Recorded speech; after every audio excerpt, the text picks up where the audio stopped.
projects, planning, agile frameworks, waterfall. No, not those waterfalls. Today I will go over how long it took me to pass the CompTIA Project Plus, what resources I used, and whether it was even worth getting the cert in the first place. But first, welcome to my channel where I go over work, tech, education, and anything within that broad umbrella. So the Project Plus is considered an entry-level cert that CompTIA recommends you have 12 months of project management experience or the equivalent in education/training. But let's be real, like most people, including myself, we tend to not have it, and it is by no means a must-have in order to pass the test. The 4 domains we will be focusing on are project management concepts for the first one. This will cover about 33% of the test and includes methodologies like Agile, waterfall, project characteristics like start, finish, and purpose, etc., and a lot more. Second domain is the project lifecycle, and this is about 30% of the test questions. This domain focuses on discovery concepts like business case, RIO analysis, and more. Third domain covers tools and documentations, with 19% of the test having related questions. This domain covers tools like Gantt charts, quality performance charts, and anything dashboard and chart related. Now for the final domain is basics of IT and governance. This covers about 18% of the exam's test questions. This domain covers environmental factors, regulations, and compliance related issues you have to take into account when planning a project. And side note, this is not just related to tech project planning, it can pretty much be applied to any industry, so that's a huge plus. Now what I first used to study was the Project Plus online training by CBT Nuggets. This course really made it easy to understand the material with a simple quiz after every video in order to make sure you know the material. CBT Nuggets uses sketch art style to teach, and it can be very visual and example heavy, which is great for me because just watching a person talk or reading from a bland study book can put me to sleep. And to be honest, the material itself is extremely dry already, even with CBT Nuggets doing all these cute little,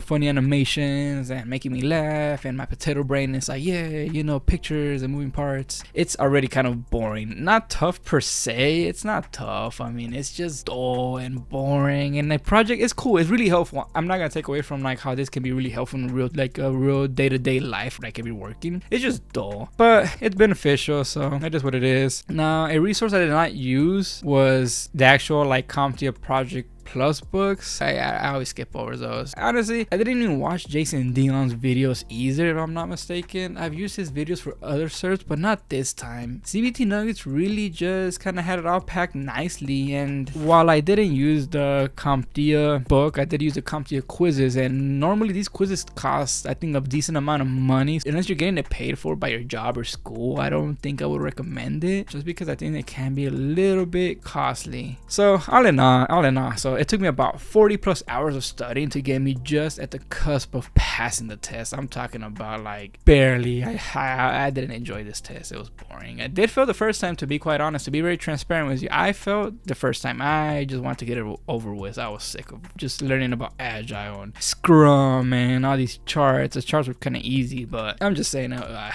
want to get the hell out of there already. But don't be like me. Actually take your time. That way you can pass it the first time. Thankfully, I passed it the second time. Like 2 or so weeks later, I chilled out and I was like, all right, I gotta do this right. There are about 3 performance-based questions. They're like lab-like, drag and drop, or scenario-based. They're not the hardest. They test your knowledge. You gotta make sure you know where everything goes. Now, because of the nature of these lab performance-based questions, when it comes to these tests, I always recommend that people skip them until the end, because you might end up taking a huge chunk of your time to get these out the way, and then you're rushing through all the last 30-40 multiple choice questions. So I recommend just get the multiple choice questions out the way. That way your brain can freely take its time on the labs, because they require the most, I think, brainstorming. Personally. So why did I get this cert? Well, like you might have heard in many of my other videos, like the SSCP one, I'm currently enrolled in WGU, or Western Governors University. They have incorporated multiple certs into their classes, and I'm not saying go to them, I'm just saying this is just what I'm doing. And they provide tests at no extra charge because it's all included in the tuition, so why the hell would they charge you, right? So that's pretty much why I got the cert. At my current job, bro, it doesn't really like directly benefit me, but it did help me get a better grasp of the back end second of what a project has to go through to be started, accepted, and overall be successful, which is a massive benefit to anyone really. You can do projects on your day-to-day, you know, any small projects. You can kind of incorporate a lot of the agile frameworks, a lot of the processes. Like you can put as much use to it as you want to, more than